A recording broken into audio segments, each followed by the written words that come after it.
CSS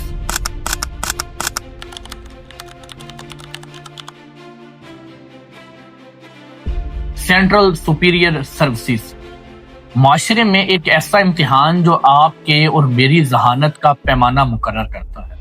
CSS clear करने वालों को माशरे का ज़हीन तरीन अफराद तस्वुर किया जाता है, जबकि नाकाम होने वालों को नालायक समझा जाता है। आखिर हमारे माशरे में CSS की दौड़ क्यों है? हर स्टूडेंट CSS क्लियर करने की रेस में क्यों लगा हुआ है? जब हम एजुकेशनल इंस्टीट्यूशंस में जाते हैं, अपने मैट्रिकुलेशन लेवल से लेकर हमारी बैचलर होने तक हमारे दिमागों में एक ही बात बिठाई जाती है, हमारे पेरेंट्स की जानिब से, हमारे टीचर्स की जानिब से और हमारे उन रिलेटिव्स की जानिब से जो शायद इन पोस्ट पर पहुंच चुके हैं। एक ही बात हमारे जहन में डाली जाती है कि आपने बड़े होकर CSS क्लियर करना है। आखिर CSS में ऐसी क्या बात है? अगर हम कहें कि इसमें काफ़ी ज़्यादा सैलरीज हैं तो ये बात गलत है। इनकी सैलरीज एक असिस्टेंट कमिश्नर की सैलरी 80,000 से स्टार्ट होकर 2 लाख तक जाती है। किसी और ब्यूरोक्रेट की सैलरी वो भी 80,000 से स्टार्ट होती है और 1,70,000 के करीब जाकर पहुंचती है। तो आप मुझे ये बताएं कि फिर CSS क्यों किया जाता है?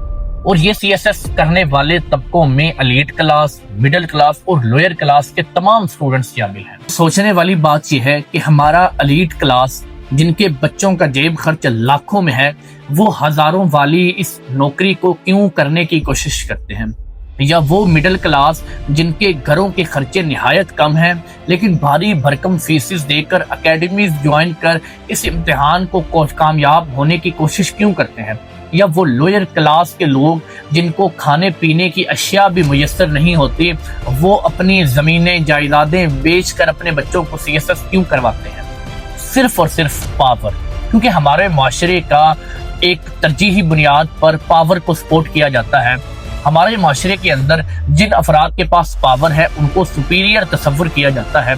हर आदमी की कोशिश होती है कि हमारे ताल्लुकात पावर होल्ड करने वाले अफराद के साथ हों, उन अफराद के साथ हों जो बड़े बड़े पैमाने पर बैठे हुए ब्यूरोक्रेट्स हैं, उन लोगों के साथ हों जो बड़ी बड़ी सीट्स पर बैठे हुए हैं, विराजमान है।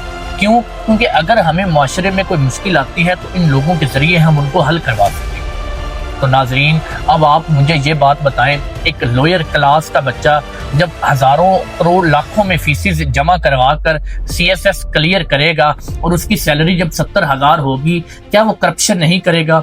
क्या वो अपने खानदान में अपना स्टेटस शो करने के लिए एक प्राइवेट कार नहीं रखेगा? क्या वो प्राइवेट एक अपना सेक्रेटरी या गनमैन नहीं रखेगा? या एक एलीट क्लास का आदमी जिनके पास पैसा तो बेतहाशा है लेकिन वो माशरे में अपनी पावर दिखाने के लिए इल्लीगल काम नहीं करेगा? क्या वो लोगों को जेलों से, क्राइम शुदा लोगों को कोई पुश्त पनाही करके उनको जेलों से छुड़वा कर अपनी पावर की धाक नहीं बिठाएगा? लेकिन ये सब जानते हुए भी हमारे माशरे का अलमिया है कि हमने फिर भी CSS क्लियर करना है, हमने फिर भी CSS टॉपर बनना है, हमने फिर भी ये सेंट्रल सुपीरियर सर्विसेज का पेपर क्लियर करके रहना है।